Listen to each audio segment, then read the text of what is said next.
أما بعد فقد قال الحسين بن علي عليهما السلام يا معاوية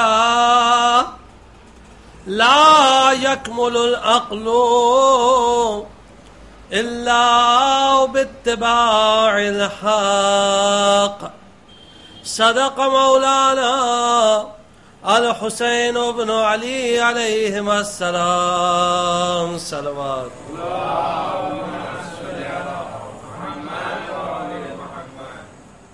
جس حدیث پر گفتگو چل رہی ہے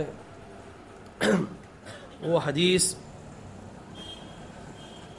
سماع ابن مہران کی حدیث جنود العقل اور جنود الجہل کے متعلق ہے، جو شیخ محمد ابن یعقوب کلینی نے اپنی کتاب اصول کافی میں نقل کی ہے۔ اس حدیث کو پہلے ہی باب کی فرسٹ چیپٹر کی 14th حدیث ہے اور مشہور و معروف حدیث ہے کہ جس کے متعلق بہت ساری کامنٹریز لکھی گئی ہیں۔ علیکم السلام ورحمۃ اللہ۔ اب تک جو بات پہنچی ہے، کل جو گفتگو تھی وہ جاہل کی ایک صفت جسے غرور کہتے ہیں، غرور یعنی دھوکہ، کس طرح جاہل دھوکہ کھاتا ہے اپنے آپ سے، اس دنیا سے، مال سے، اولاد سے، اور جو بھی امتحانات اللہ نے اس دنیا میں رکھے ہیں۔ جاہل وہ ہوتا ہے جو ان چیزوں پر ناز کرتا ہے، ان چیزوں پر فخر و مباحات کرتا ہے، اور عاقل اس کا اپوزٹ ہوتا ہے۔ اسی حدیث میں امام نے فرمایا کہ عاقل کی صفت ہوتی ہے استغفار اور جاہل کی صفت ہوتی ہے اغترار۔ یعنی عاقل وہ ہوتا ہے جو ہمیشہ استغفار کرتا رہتا ہے اور جاہل وہ ہوتا ہے جو اغترار کرتا رہتا ہے۔ تو حدیث سے معلوم یہ ہوا کہ اغترار یعنی غرور کا اپوزٹ ہے استغفار۔ عاقل وہ ہوتا ہے جو استغفار کرتا رہتا ہے۔ تو جیسا ہی کل آپ کی خدمت میں عرض کیا تھا کہ پہلے جاہل کی صفت دیکھ لیں پھر عاقل کی دیکھیں، بالخصوص کیونکہ آج شب جمعہ ہے تو شب جمعہ کے متعلق ایک حدیث آپ کی خدمت میں عرض کریں اور پھر بات کو آگے بڑھاتے ہیں استغفار کے متعلق۔ اسلام میں ہر دن ہر چیز کی مثلا کچھ خصوصیات بیان کی گئی ہیں۔ دنوں میں ایک دن کو مخصوص رکھا گیا ہے، راتوں میں ایک رات کو مخصوص رکھا گیا ہے، مہینوں میں ایک مہینے کو مخصوص رکھا گیا ہے، یا الگ الگ مہینے کی الگ الگ خصوصیت ہوتی ہے۔ ساعات میں ایک ساعت کو مخصوص رکھا گیا ہے، اس کی فضیلت بیان کی گئی ہے۔ اسی طرح راتوں میں جس رات کو بہت زیادہ اہمیت دی گئی ہے وہ شب جمعہ ہے، جمعہ کی رات ہے۔ بزرگ اس سے واقف ہیں اور یقیناً بزرگوں سے ہی جو کچھ سیکھا ہے ہم لوگوں نے سیکھا ہے، انہوں نے ہمیں تعلیم دی کس طرح شب جمعہ کو انسان کو گزارنا چاہیے۔ اسی ضمن ایک حدیث ہے کہ امام فرماتے ہیں کہ دیکھو شب جمعہ جب کوئی اچھا کام کرتا ہے تو اس کو اس کا ڈبل ریوارڈ ملتا ہے، دگنا یا کئی گنا، جیسے اللہ کا فضل ہو۔ اور جب کوئی گناہ کرتا ہے تو کئی گنا اس کو عذاب ملتا ہے شب جمعہ، اگر کوئی گناہ کرتا ہے تو۔ اسی لیے فضیلت یہ ہے کہ زیادہ سے زیادہ شب جمعہ نیک کام کرتا رہے اور اللہ کی نافرمانی سے انسان دور رہے۔ اور جب حدیث میں ہے کہ جب انسان شب جمعہ کوئی گناہ کرتا ہے تو اللہ کہتا ہے، اس سے خطاب کرتا ہے، اس رات تو نے میری نافرمانی کی فرشتوں سے کہتا ہے کہ اس کو اتنا عذاب دو، اتنا عذاب دو کہ یہ جہنم کی آگ میں مبتلا ہو۔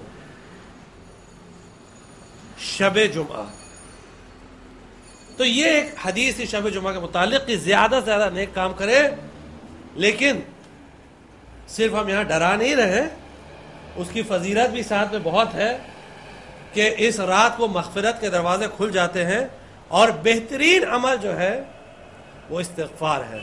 تو آئیے چند باتیں استغفار کے متعلق کریں۔ ایک صلوات پڑھ دیجئے بابا سے بولا۔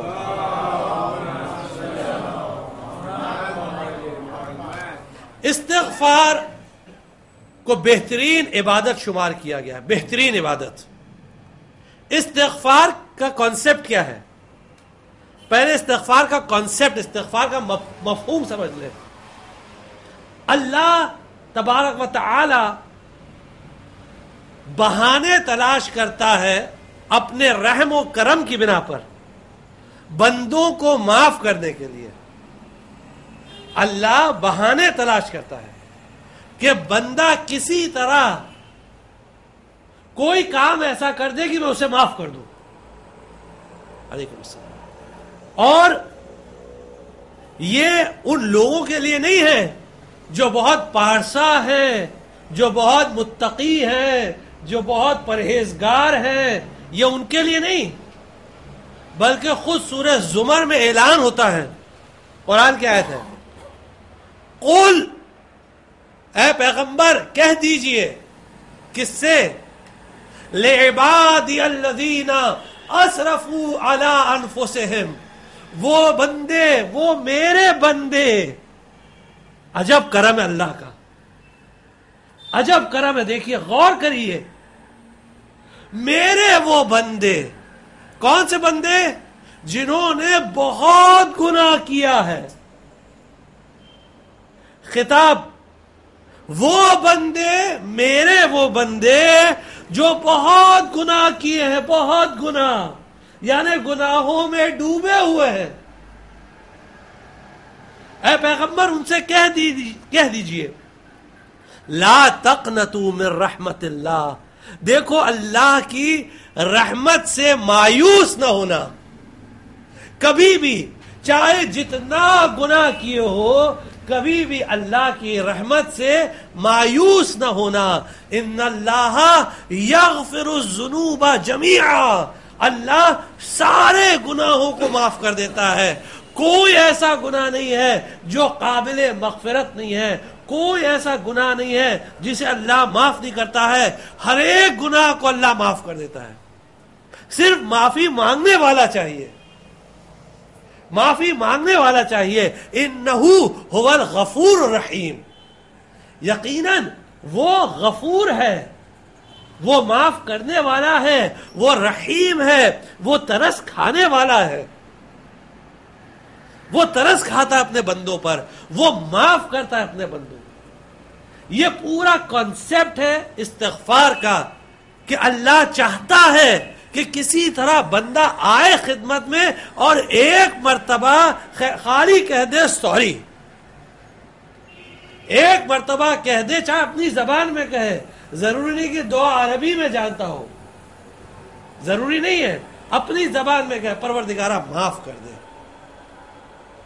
اور اس بات کو واضح کرنے کے لیے کہ بندوں کو بات سمجھ میں آئے، اللہ نے دنیا میں ماں باپ کی مثال رکھ دی۔ اللہ نے دنیا میں ماں باپ کی مثال رکھ دی کہ دیکھو تمہارے ماں باپ ایسے ہیں کہ تم چاہے جتنا ان کی نافرمانی کرو، جتنا سرکشی کرو، لیکن جب تم اپنے ماں باپ کے پاس جاتے ہو، اور اگر ماں ہے تو اس کے دل میں زیادہ رحم ہے، تو ماں کے گلے میں ہاتھ ڈال کے ایک مرتبہ ممی کہتے ہو، ماں کہتے ہو، امی کہتے ہو، جو کہتے ہو، ایک مرتبہ بچہ گلے میں ہاتھ ڈال کے خالی ماں کو جب ماں کہہ دیتا ہے تو ماں سب کچھ بھول جاتی ہے، اور ایسے جیسے اس نے کچھ کیا ہی نہیں، کچھ اس نے کیا ہی نہیں۔ اور ماں سے تھوڑا کم باپ ہوتا ہے، کہ سب کچھ کرنے کے بعد جب بچہ باپ کے پاس آتا ہے اور اپنی خواہشات طلب کرتا ہے تو باپ اس کی خواہشات کو پوری کر دیتا ہے. اولاد تو میری ہے نا, اور کس کے پاس جائے گا؟ اگر میرے پاس نہیں مانگے تو کس کے پاس جائے گا؟ اللہ نے اسی لیے دنیا میں ماں باپ کو مظہر بنایا ہے اللہ کی رحمت و مغفرت کا. ماں باپ کو مظہر بنایا ہے, ماں باپ کو آئینہ بنایا ہے, مرر بنایا ہے. یہ مرر دیکھو, اللہ کی رحمت اور مغفرت کو دیکھنا چاہتے ہو تو ماں باپ کے آئینے میں دیکھ لو. یہ وہ ذوات ہیں کہ ان کے جب ان سے تم مانگتے ہو تو یہ فوراً تم کو عطا کرتے ہیں, معاف کر دیتے ہیں, بخش دیتے ہیں. اب حدیث کا ارشاد ہے کہ ماں سے زیادہ 70 گنا زیادہ اللہ اپنے بندوں پر رحم کرتا ہے. 70 گنا زیادہ. جب حدیث میں لفظ 70 استعمال ہوتا ہے تو وہ عدد کے اعتبار سے نہیں ہوتا, نمبر کے اعتبار سے نہیں ہوتا. وہ اس لیے استعمال ہوتا ہے بتانے کے لیے کہ بہت زیادہ. اور جب وہ اللہ کے لیے استعمال ہوتا ہے تو وہ اس چیز کے انفینٹی ہونے کے لیے بتاتا ہے کہ انفائنائٹ ہے, لا متناہی ہے اللہ اپنے کرم میں, اپنے بخشش میں. اب آئیے دیکھتے ہیں کہ حدیثوں کی روشنی میں ائمہ نے کس طرح استغفار کو الیبریٹ کیا ہے, کس طرح سمجھایا ہے, اور کس طرح عاقل انسان غرور کے دائرے سے ہٹ کر استغفار کے دائرے میں زندگی بسر کرتا ہے. جاہل غرور کے دائرے میں رہتا ہے, عاقل مغفرت کے باؤنڈریز میں رہتا ہے. اب آئیے دیکھیے مولا کائنات کے در پر چلے. زیادہ تر حدیث ابتدا میں ہی عرض کیا تھا آپ کی خدمت میں, زیادہ تر حدیثیں مولا کائنات سے ہوں گی. باب مدینۃ العلم, سب کچھ ان کے در سے لیا گیا ہے. مولا کائنات امیر المومنین علی ابن ابی طالب علیہ السلام. حدیث کا جملہ سنیے مولا کائنات کی, اپنے وجود کو استغفار سے معطر کرو. معطر یعنی پرفیوم لگاؤ. اپنے وجود میں, اپنے ایگزسٹنس میں استغفار کا پرفیوم لگاؤ. اگر تم یہ کام کرو گے تو گناہوں کی بدبو تمہارے وجود تک کبھی پہنچ نہیں سکتی. اگر اپنے وجود میں استغفار کا پرفیوم لگاؤ گے تو گناہوں کی بدبو تمہارے وجود تک کبھی پہنچ نہیں سکتی. عجیب جملہ ہے. یعنی مطلب کیا؟ انسان گناہ کرے اور تو بھی اگر استغفار کرے بدبو نہیں پہنچے گی؟ یقیناً نہیں پہنچے گی. اب آپ دیکھیے ائمہ کس طرح سمجھاتے ہیں. پیغمبر اسلام صلی اللہ علیہ وآلہ وسلم فرماتے ہیں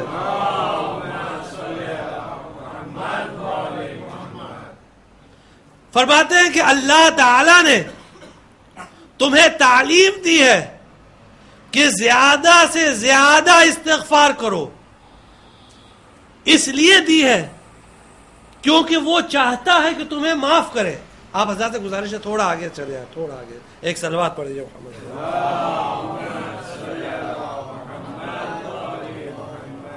پیغمبر فرماتے ہیں کہ اللہ کا کوئی مقصد نہیں ہے, اللہ کا کوئی انٹینشن نہیں ہے.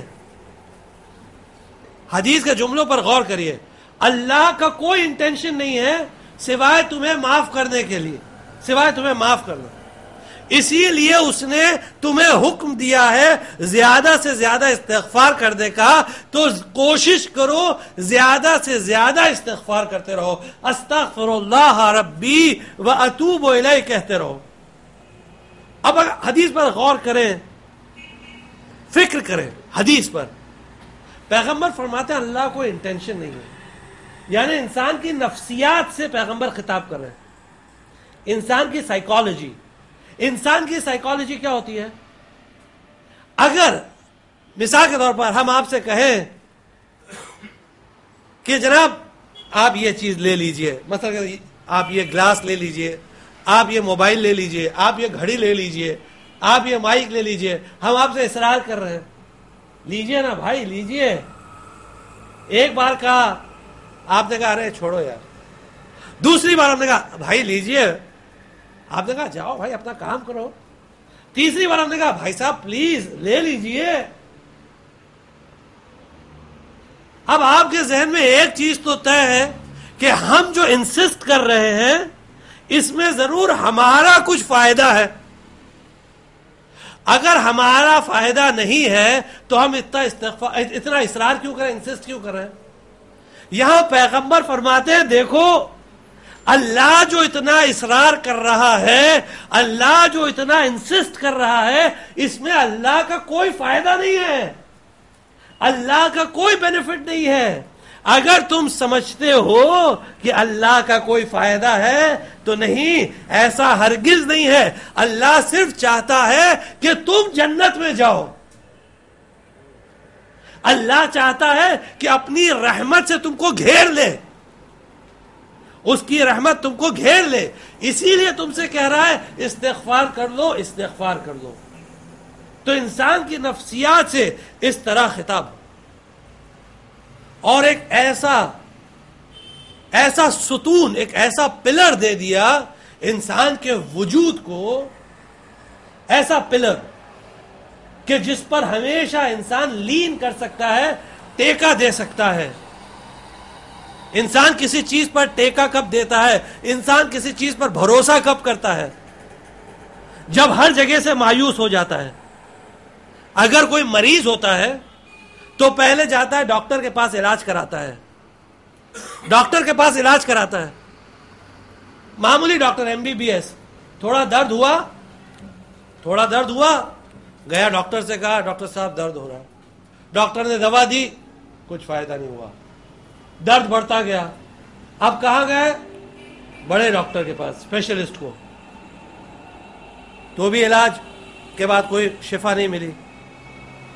اب کسی نے مشورہ دیا بھائی ہندوستان کے سارے ڈاکٹر نکمے ہیں، آپ ایک کام کریے امریکہ جائیے.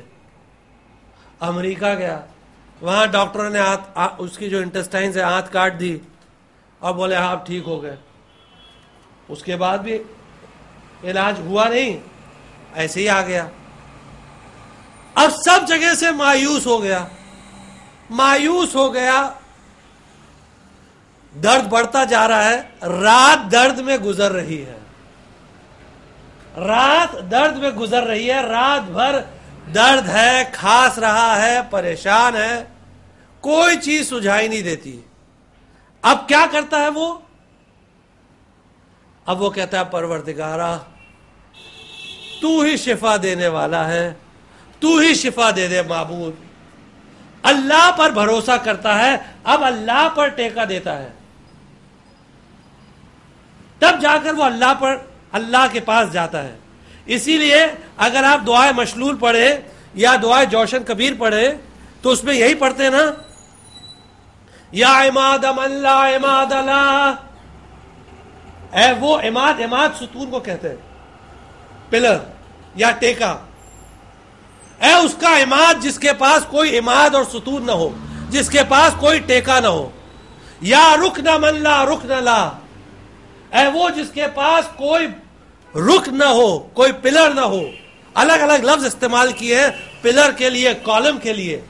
یا رکن من لا رکن لا، یا کنز من لا کنز لا، یا ذخر من لا ذخر لا، یا حرز من لا حرز لا. اے وہ جس کے پاس اور کوئی پناہ گاہ نہیں ہو، اے اس کی پناہ گاہ جس کے پاس کوئی پناہ گاہ نہیں ہو.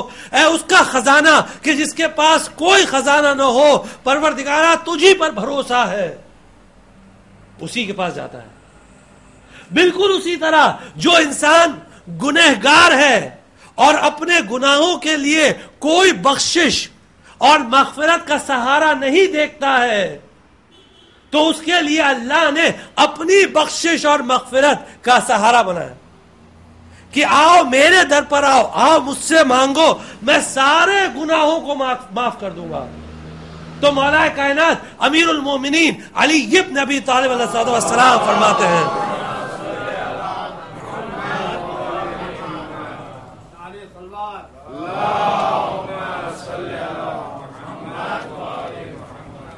عجب عجب لمن يقنط من رحمت اللہ ومعه الاستغفار. مجھے تعجب ہے اس شخص پر جو اللہ کی رحمت سے مایوس ہو جاتا ہے جبکہ اس کے پاس استغفار موجود ہے. تعجب ہے مجھے. اللہ کی رحمت سے مایوس ہونا دوسرا سب سے بڑا گناہ ہے شرک کے بعد. شرک یعنی کسی کو اللہ کا شریک قرار دینا سب سے بڑا گناہ. اس کے بعد جو گناہ ہے وہ اللہ کی رحمت سے مایوس ہو جانا. کبھی بھی انسان اللہ کی رحمت سے مایوس نہ ہو. اب استغفار کے متعلق الگ الگ روایتیں ہیں, الگ الگ طریقے بیان کیے گئے. مثال کے طور پر حدیث میں ملتا ہے اگر کوئی نماز کے بعد جب نماز مکمل ہو اور 3 مرتبہ کہے استغفر اللہ ربی و اتوب الیہ, جب نماز ختم ہو جائے اس کی صرف 3 مرتبہ کہے استغفر اللہ ربی و اتوب الیہ, تو اللہ اس کے سارے گناہوں کو معاف کر دے گا. گویا کہ وہ آج ہی ابھی اس دنیا میں قدم رکھا ہے, اس کے وجود پر کوئی گناہ نہیں ہے, ایک بھی گناہ اس نے کیا ہی نہیں ہے. صرف 3 مرتبہ نماز کے بعد استغفار کریں, 3 مرتبہ. تو یہ تو ایک نماز کے بعد کی بات ہوئی. لیکن جو روایتوں میں ہے کہ بہترین وقت ہے استغفار کا وہ نماز صبح سے پہلے ہے. نماز صبح سے پہلے 2-3 روز پہلے آپ کی خدمت میں وہ روایت عرض کی تھی حضرت یعقوب کی کہ ان کے بیٹے آئے اور کہنے لگے بابا جان آپ ہمارے لیے مغفرت طلب کریے. حضرت یعقوب نے کہا کہ ان قریب میں تمہارے لیے مغفرت طلب کروں گا اللہ سے. سوف استغفر لکم ربی. امام نے اس آیت کی تفسیر میں فرمایا کہ حضرت یعقوب نے کہا کہ ان قریب یعنی نماز صبح سے پہلے سحری کے وقت. جو سحری کا وقت ہوتا ہے وہ بہترین وقت ہوتا ہے. یہاں میں جوانوں سے کہوں گا, جوانوں نماز صبح سے پہلے اٹھا کرو, اللہ کی عبادت کرو. نماز صبح سے تھوڑی دیر پہلے 10 منٹ پہلے اور اٹھ کر 2 رکعت شفع اور 1 رکعت وتر, بس 3 رکعت نماز شب. جوانوں سے خاص کر, میرے بزرگ تو پڑھتے ہی ہیں, یقیناً پڑھتے ہیں نماز شب, لیکن بات جوانوں سے, کیونکہ جوان کو صبح کے وقت سونے کو بہت اچھا لگتا ہے, اس کو اچھی نیند آتی ہے, شیطان آ کے اس کو خوب اچھے سے سہلاتا ہے کہ بیٹا سو, ابھی یہ تو سونے کا ٹائم ہے. لیکن بہترین وقت ہوتا ہے. ایک حدیث سن لیجئے, شب جمعہ ہے اور یہی سب حدیث شب جمعہ کی ہے, روایت میں ہے جب کوئی انسان صبح کے وقت اٹھ کر کہتا ہے سحری کے وقت استغفر اللہ ربی و اتوب الیہ, اللہ اپنے فرشتوں سے کہتا ہے اے میرے فرشتوں تم دیکھ رہے ہو اس جوان کو, اس بندے کو دیکھ رہے ہو, میں اس پر فخر کرتا ہوں. اللہ کہتا ہے میں اس بندے پر, اس جوان پر فخر کرتا ہوں, مباحت کرتا ہوں. دیکھو ایسی عبادت ہے تم میں سے کسی کی. فرشتوں سے کہتا ہے دیکھو میرے جوان بندے کو, تم میں ہے کسی کی ایسی عبادت جیسے اس بندے کی ہے. دیکھو یہ نیند چھوڑ کر اٹھا ہے, یہ اپنی نیند کو, اپنے آرام کو چھوڑ کر اٹھا ہے اور یہ میری عبادت کر رہا ہے صرف 10 منٹ پہلے. مثال کے طور پر آج کل نماز صبح کا ٹائم 5:55 کا ہے, آپ یعنی 5:55 کا ٹائم ہے, آپ 5:45 کو اٹھ جائیے. 5:45 2 رکعت نماز شفع, 1 رکعت نماز وتر. اگر کوئی پوری 11 پڑھے تو کیا کہنا, کیا کہنا ہے.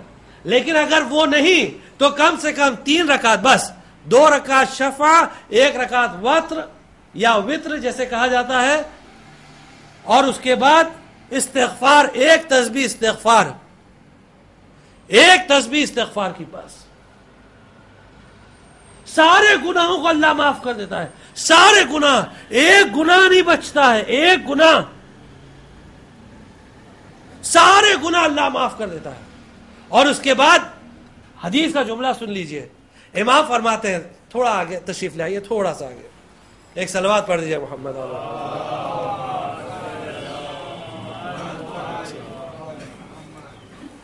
اور اگر کوئی جوان، ویسے تو سب کے لیے ہے، لیکن کیونکہ اس حدیث میں بہت زیادہ تاکید، امام فرماتے ہیں رزق 2 طریقے کا ہے. ایک رزق مطلوب ہوتا ہے اور ایک رزق جو ہے مضمون ہوتا ہے. مطلوب وہ ہوتا ہے کہ جس کے پیچھے انسان دوڑتا رہتا ہے، اور ایک مضمون ہوتا ہے جس کی گارنٹی لکھ دی جاتی ہے، پہلے سے چیک آ جاتا ہے، صبح چیک لکھ دیا جاتا ہے. یہ چیک ان کے نام پہ لکھ دیا جاتا ہے جو صبح نماز صبح سے پہلے اٹھتے ہیں، ٹائم سے پہلے، اور پھر جب تک سورج نکلتا ہے وہ مصلی پر بیٹھے رہتے ہیں، وہ صرف مصلی پر بیٹھے رہتے ہیں. حدیث میں ہے کہ اگر وہ پورا دن محنت کرے، مزدوری کرے، تو اس کو اتنا رزق نہیں ملے گا جتنا یہ تھوڑی دیر بیٹھنے میں مل جائے گا، تھوڑی دیر. اور جوانوں بہت آسان ہے یہ کام، بہت آسان ہے. اگر مثال کے طور پر آج نماز صبح جو قضا ہوتی ہے نا، طلوع آفتاب جسے کہتے ہیں، طلوع فجر یعنی اول وقت، نماز کا جو اول وقت ہے اسے طلوع فجر کہتے ہیں. صبح صادق سے لے کر اگر طلوع آفتاب تک، یعنی جب نماز قضا ہوتی ہے اتنی دیر آپ مصلی پر بیٹھے رہیں، یعنی 7:14، 5:55 سے لے کے 7:14 تک، اتنی دیر، بس اتنی دیر، اور دعا اور سورہ یاسین اور دوسرے قرآن کی تلاوت یہ سب کرتے رہیں. اس کے بعد اگر آپ 1 گھنٹہ سو لیجئے، جوان کے لیے اتنا فریش ہونے کے لیے کافی ہے. جوان آدمی ہے بھائی، ہماری طرح بوڑھا نہیں ہے کہ اٹھ نہیں پائے، جوان ہے، 1 گھنٹہ سو لیا بس. اور بمبئی کے لوگ تو عادی ہیں ٹرین میں سونے کے، جہاں نیند مل جاتی ہے، موٹر سائیکل میں جو پیچھے بیٹھتے ہیں وہ سوتے رہتے ہیں، جہاں نیند مل جائے، کیونکہ بمبئی کی زندگی ایسی ہے. تو بس اتنا اگر کریں، آپ دیکھیے حدیث میں ہے کہ اللہ بھرپور رزق اس کے نام پہ لکھ دیتا ہے. abundant sustenance، بھرپور رزق، اتنا رزق لکھ دیتا ہے کہ وہ خود گمان بھی نہیں کر سکتا، وہ سوچ بھی نہیں سکتا. رزق سامنے سے پیدل چل کے آتا ہے، سامنے سے آتا ہے. اور قرآن نے بہت ہی اچھے الفاظ میں اس کو بیان کیا ہے. قرآن کے الفاظ سن لیجئے، وَمَن يَتَّقِ اللَّهَ يَجْعَلْ لَهُ مَخْرَجًا وَيَرْزُقْهُ مِنْ حَيْثُ لَا يَحْتَسِبُ. جو اللہ سے ڈرے گا، وَمَن يَتَّقِ اللَّهَ، جو اللہ سے ڈرے گا، اللہ اس کے لیے راستے کھولتا جائے گا، راستے کھولتا جائے گا، اور اس کو ایسے ایسے ذریعے سے رزق دیتا رہے گا کہ یہ بندہ سوچ بھی نہیں سکتا یہ آیا کہاں سے.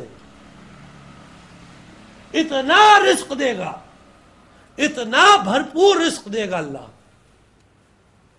اب حدیث سنیے، پیغمبر اسلام صلی اللہ علیہ وآلہ وسلم فرماتے ہیں 3 لوگ وہ ہیں، ثلاثن معصومون من ابلیس و جنودہ. دیکھیے بحث یہیں سے شروع ہوئی تھی، جہالت اور اس کے جنود سے بچنا ہے. یہاں پیغمبر فرماتے ہیں 3 لوگ وہ ہوتے ہیں جو ہمیشہ ابلیس اور اس کی فوج سے محفوظ رہتے ہیں. ابلیس اور اس کی فوج سے. اب ابلیس کا نام آیا، تھوڑا اس کی بات بھی بتا دیں، کیونکہ قرآن نے کہا ہے کہ یہ تمہارا کھلا ہوا دشمن ہے. اور عاقل وہ ہوتا ہے، عقل مند انسان وہ ہوتا ہے جو اپنے دشمن کو اچھی طرح پہچانے. اگر انشاءاللہ آج وقت رہا تو جنود الجہل میں آج عداوت کا ذکر ہوگا، عداوت یعنی دشمنی، اور اس میں ابلیس کا بھی ذکر ہوگا. لیکن مختصراً ابھی اس کو سمجھ لیجئے کہ ابلیس ایک ایسی چیز کا نام ہے جو کبھی گیو اپ نہیں کرتا ہے، جو کبھی گیو اپ نہیں کرتا. حتیٰ کہ جب انسان بہترین عبادت کے لیے کھڑا ہوتا ہے، بہترین عبادت کیا ہے؟ نماز. جب نماز کے لیے کھڑا ہوتا ہے انسان تو ابلیس اس کے سر پہ یعنی اس کے کندھوں پر چڑھ جاتا ہے، کندھوں پر چڑھ جاتا ہے.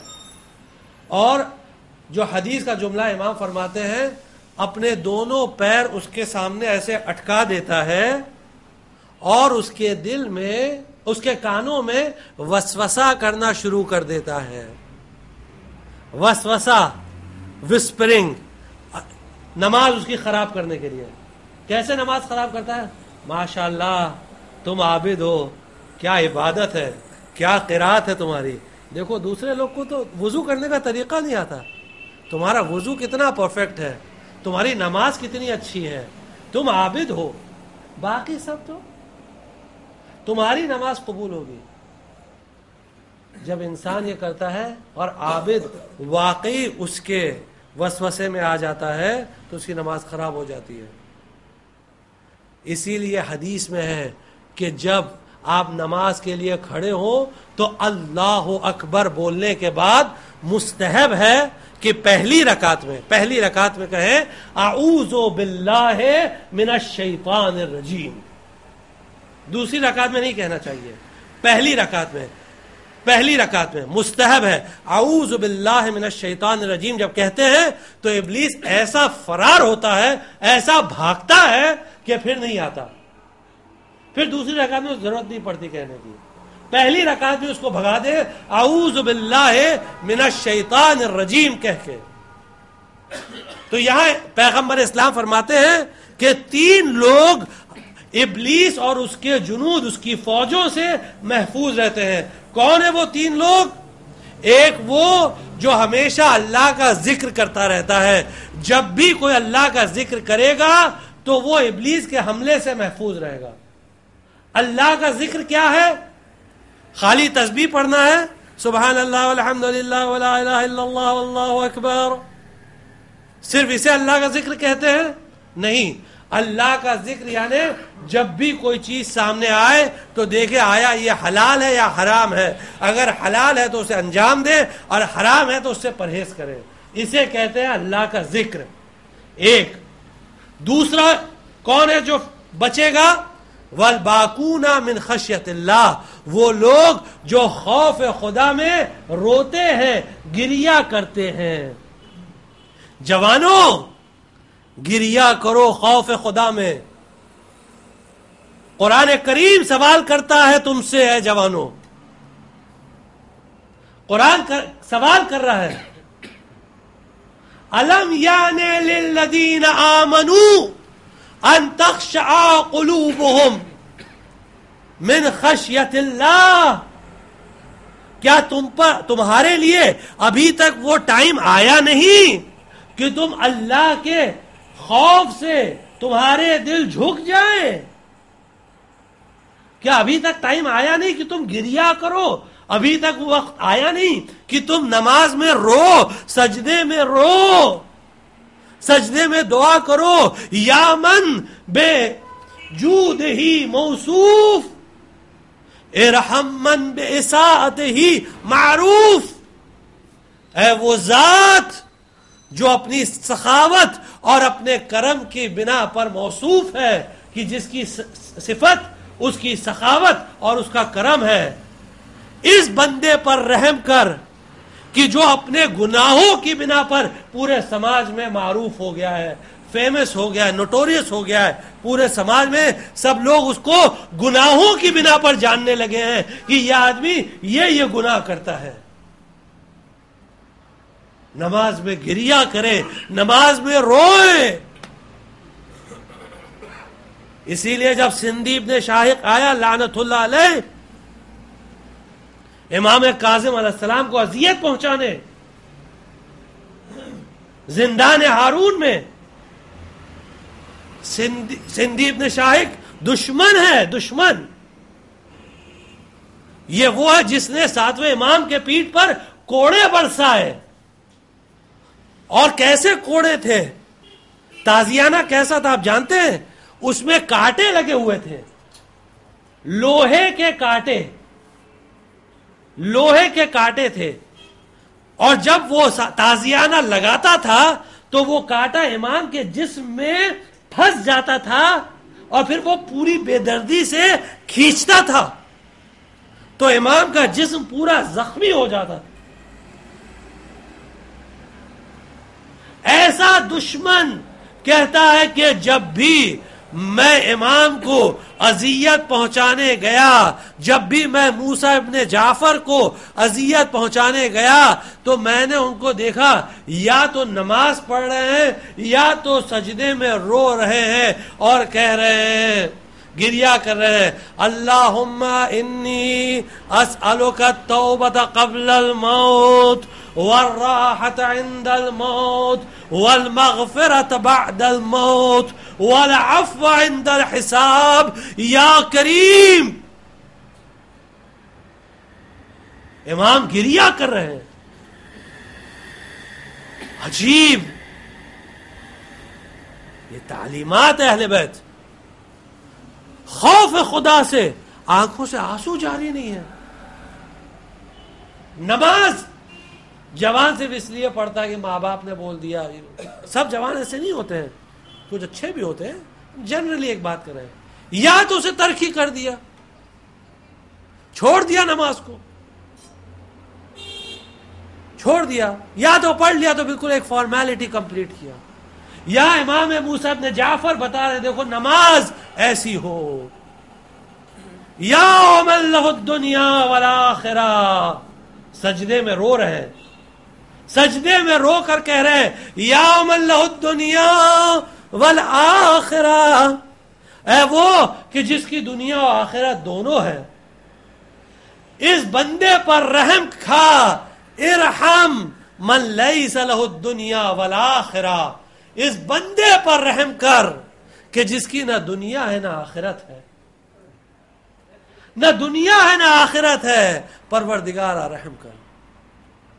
یہاں پیغمبر فرماتے ہیں جو خوف خدا سے گریہ کرے گا، آنسو بہائے گا، وہ ہمیشہ ابلیس سے محفوظ رہے گا، ابلیس کے جنود سے محفوظ رہے گا، ابلیس کے حملوں سے محفوظ رہے گا. اور تیسرا وہ ہے جو المستغفرون بالاسحار، جو صبح کے وقت، سحری کے وقت استغفار کرے، استغفار کرے، اللہ اس کو محفوظ رکھے گا. اور اسی لیے جب پیغمبر حضرت داؤد علیہ السلام نے جبرائیل سے پوچھا ہے، جبرائیل استغفار کا بہترین وقت کون سا ہے؟ تو حضرت جبرائیل نے جواب دیا سحری کا وقت بہترین وقت ہے، داؤد اس وقت استغفار کیا کرو. یہ وہ وقت ہے. جبرائیل کے الفاظ سنیے، جبرائیل کے الفاظ سنیے، تعلیمات اہل بیت ہے. یہ اہل بیت کے در کے علاوہ کہیں نہیں ملیں گی. اہل بیت کے علاوہ یہ سب باتیں کوئی سمجھ بھی نہیں سکتا، بیان کرنے کی تو بات اور ہے. جبرائیل نے کہا ہے داؤد یہ وہ وقت ہے جب عرش الہی ہل جاتا ہے بندے کے استغفار سے. عرش الہی لرزنے لگتا ہے، کانپنے لگتا ہے جب بندہ کہتا ہے استغفر اللہ ربی واتوب الیہ. عرش الہی کانپ جاتا ہے.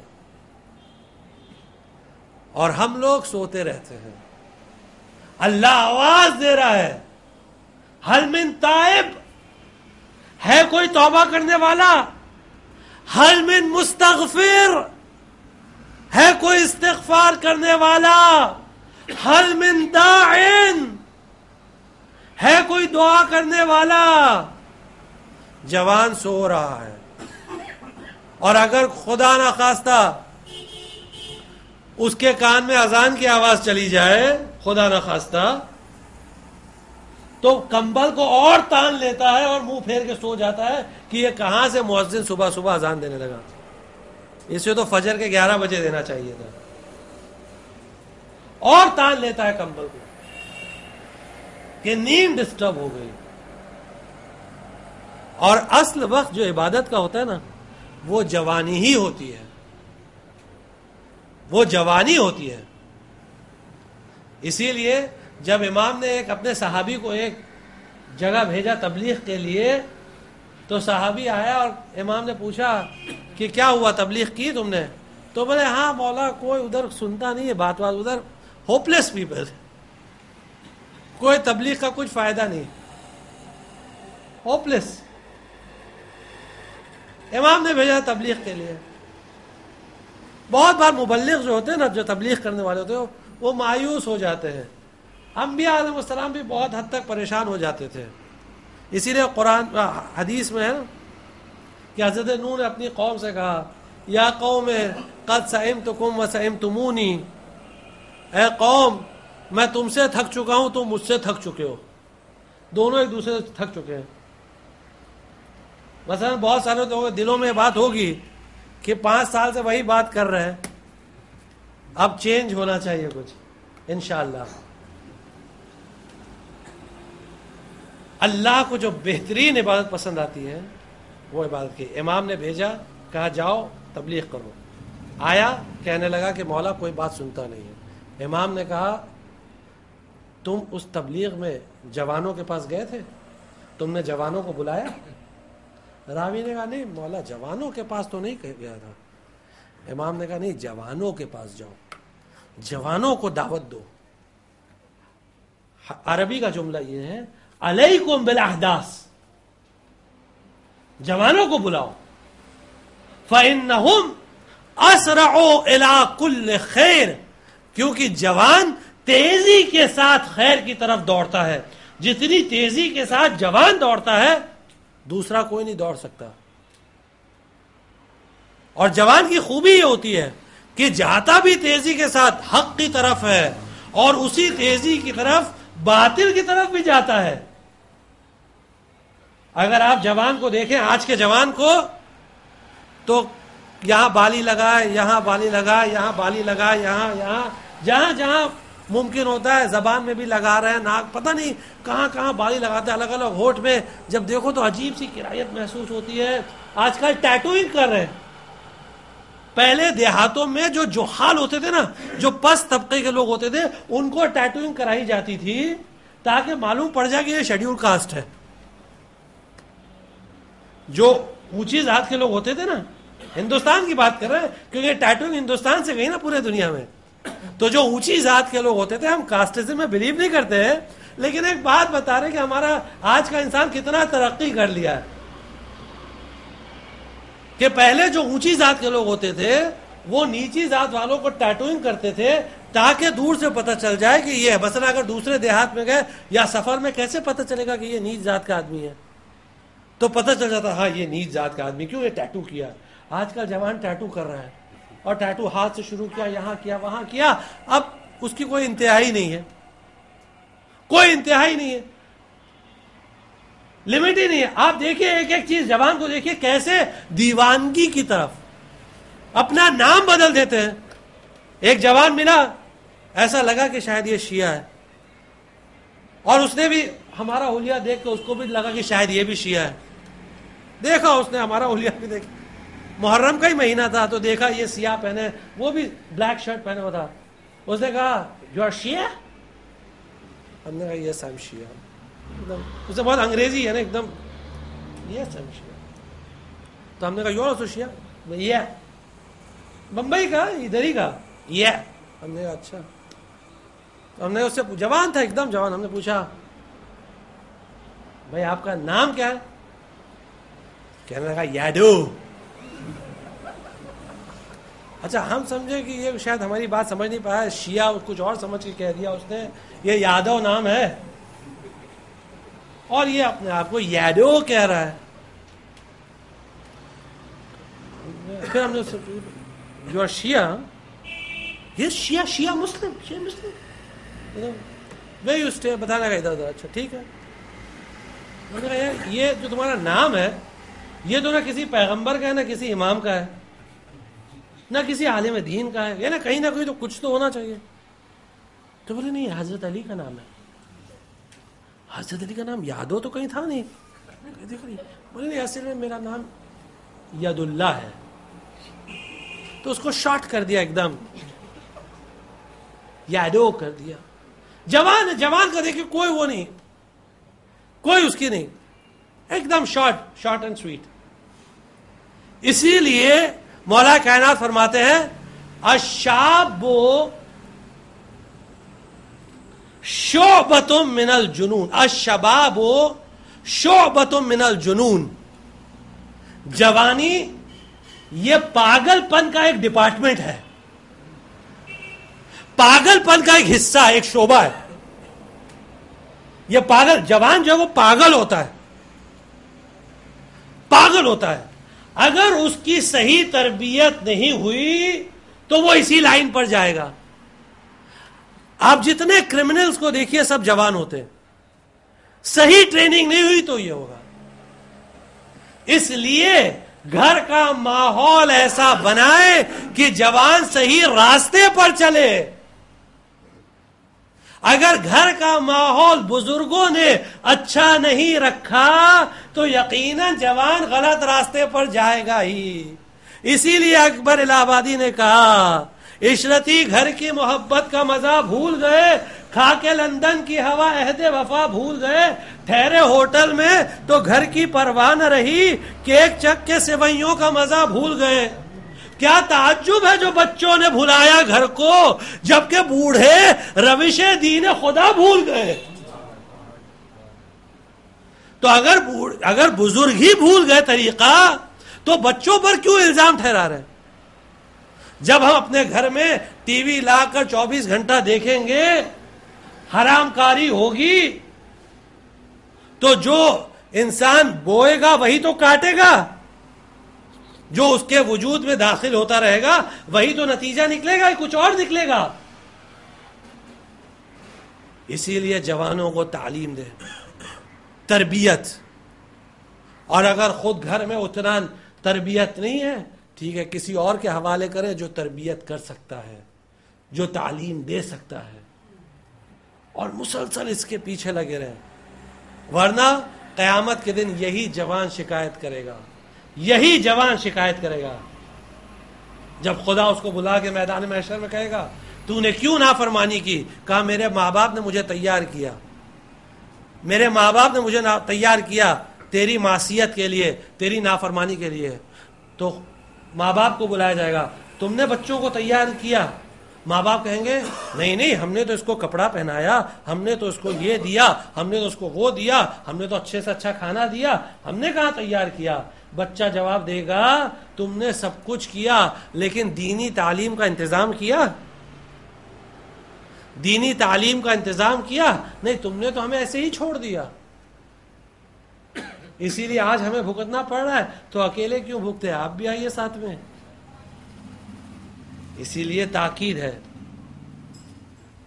کہ استغفار، توبہ، جوانوں کو خاص کر. اب یہاں استغفار کے متعلق ایک دو باتیں بہت اہم، اور پھر آج کی بات یہیں ختم کرتے ہیں. بہت اہم باتیں.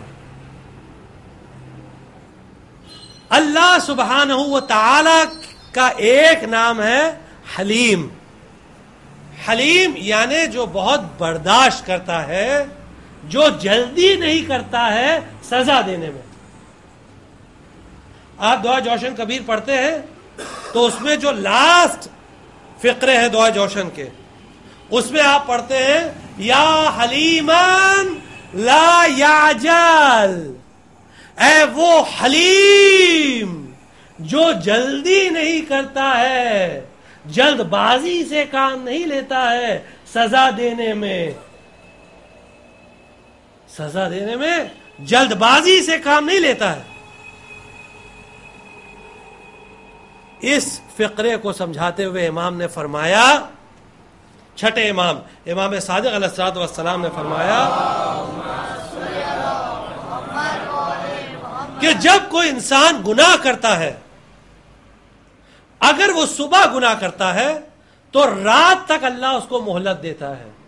اگر رات گناہ کرتا ہے تو صبح تک مہلت دیتا ہے کہ اس عرصے میں وہ معافی مانگ لے, استغفار کر لے. اگر وہ اس عرصے میں استغفار کرتا ہے تو اس کے نام پہ وہ گناہ لکھا ہی نہیں جاتا ہے, ایسا کہ جیسے اس نے گناہ کیا ہی نہیں, گناہ کیا ہی نہیں. اور دوسری روایت میں ہے کہ جب انسان گناہ کرتا ہے تو اس کو 7 گھنٹے کی مہلت دی جاتی ہے, 7 گھنٹے کی مہلت دی جاتی ہے. اگر 7 گھنٹے میں اس نے استغفار کر لیا تو گناہ نہیں لکھا جاتا ہے, لکھا ہی نہیں جاتا, چاہے جتنا بڑا گناہ کیوں نہ ہو, چاہے جتنا بڑا گناہ کیوں نہ ہو. دیکھیے ہم یہ نہیں کہہ رہے گناہ کریے, ہاں استغفار کے فضیلت کی بات ہو رہی ہے, استغفار کے فضیلت کی بات ہو رہی ہے. اور روایت میں ایک دم صاف صاف لکھا ہے کہ اس مبلغ پر اللہ کی لعنت ہے جو صرف لوگوں کو ڈراتا ہے, اس مبلغ پر اللہ کی لعنت ہے جو صرف لوگوں کو ڈراتا ہے اور اللہ کی رحمت سے ان کو آشنا نہیں کرتا ہے, اللہ کی رحمت ان کو انٹروڈیوس نہیں کرتا ہے. اس لیے ہماری شرعی ذمہ داری ہے کہ یہ بیان کرے کہ ہاں سزا کے ساتھ ساتھ اللہ بڑا معاف کرنے والا بھی ہے, بڑا معاف کرنے والا بھی ہے. تو یہاں یہ روایت ہے, پڑھ اپنی طرف سے ایک بھی جملہ نہیں ہے, یہ سب حدیثیں ہیں. اگر کسی کو چاہیے تو پورے ریفرنس کے ساتھ دے سکتے ہیں, کسی کو بھی چاہیے تو 7 گھنٹے کی مہلت دی جاتی ہے. اب حدیث سن لیجئے. امام فرماتے ہیں جب بندہ کوئی نیکی کی نیت کرتا ہے تو اس کو 1 نیکی کا ثواب لکھ دیا جاتا ہے. نیت کرتا ہے, جب وہ اس نیکی کو انجام دیتا ہے, کرتا ہے, وہ اچھا کام کرتا ہے تو اس کے اکاؤنٹ میں 10 ثواب لکھا جاتا ہے. 10 ثواب, 1 نیکی 10 ثواب. جب بندہ کوئی برائی کی نیت کرتا ہے, کوئی گناہ کی نیت کرتا ہے تو اس کے نام پہ کوئی گناہ نہیں لکھا جاتا ہے, کوئی گناہ نہیں لکھا جاتا ہے. نیت کیا, سوائے ان گناہوں کے جن کا تعلق نیت سے ہے, سوائے وہ گناہ کے جس کا تعلق نیت سے ہے, جیسے سوء ظن کرے انسان, کسی کے بارے میں برا سوچے, وہ اس میں بھی مہلت دی جاتی ہے. تو کوئی گناہ لکھا نہیں جاتا. جب وہ گناہ کرتا ہے, اس نے گناہ کو انجام دیا تو 7 گھنٹے تک اس کو مہلت دی جاتی ہے. کس طرح کہ جیسے ہی وہ گناہ کرتا ہے تو جو بائیں کندھے پر جو فرشتہ بیٹھا ہے لیفٹ شولڈر پہ, وہ فوراً لکھنے جاتا ہے. جیسے ہی وہ لکھنے جاتا ہے تو جو رائٹ شولڈر پہ بیٹھا ہے وہ کہتا ہے رک جاؤ رک جاؤ رک جاؤ. ہو سکتا ہے یہ کوئی نیکی کر لے جس کی وجہ سے یہ گناہ معاف ہو جائے, کیونکہ اللہ نے خود قرآن میں لکھا ہے, یہ کہہ رہا ہے اس سے, ہاں یہ کہہ رہا ہے اس سے. ایک فرشتہ دوسرے فرشتے کو سمجھا رہا ہے, یعنی کرامہ کاتبین, یہ فرشتے جو لکھتے ہیں ایک دوسرے کو سمجھا رہا ہے کہ اللہ نے قرآن میں لکھا ہے ان الحسنات یذہبن السیئات, ان الحسنات یذہبن السیئات. حسنات یعنی نیکیاں برائیوں کو مٹا دیتی ہے. تو رک جاؤ, ہو سکتا ہے یہ کوئی نیکی کر لے جس کی بنا پر یہ سب برائی, یہ سب گناہ معاف ہو جائے. تو یہ رک جاتا ہے, یہ فرشتہ رک جاتا ہے, اب نہیں لکھتا. 7 گھنٹے تک وہ انتظار کرتا ہے کہ یہ استغفار کرے یا کوئی نیکی کرے تو اس معاف ہو جائے. اب اگر 7 گھنٹے تک یہ نہ استغفار کرتا ہے, نہ کوئی نیکی کرتا ہے, کچھ نہیں کرتا ہے, تو یہ فرشتہ لکھ دیتا ہے اس کے نام پر گناہ اور کہتا ہے یہ کہتا ہے اس کو جس نے روک دیا تھا، یہ کہتا ہے لکھ دے گناہ اس شقی یعنی اہل جہنم، اس جہنمی اور اللہ کی رحمت سے محروم بندے کے نام پہ گناہ لکھ دے. یہ فرشتہ اس فرشتے سے کہتا ہے، تو یہ فرشتہ لکھ دیتا ہے اس کے نام پہ وہ گناہ، اور پھر اس کا نامہ اعمال تیار ہوتا ہے. اور پھر قیامت کے دن جب اس کا نامہ اعمال سامنے پیش کیا جاتا ہے تو دیکھتا ہے اتنا طولانی سکرول ہے، اتنا لمبا سکرول ہے کہ وہ دیکھ کر اس کو پریشان ہو جاتا ہے، کیونکہ اس کی زندگی میں استغفار نہیں تھا. شب جمعہ ہے، استغفار کی رات ہے، جمعہ کل ہے، استغفار کا دن ہے.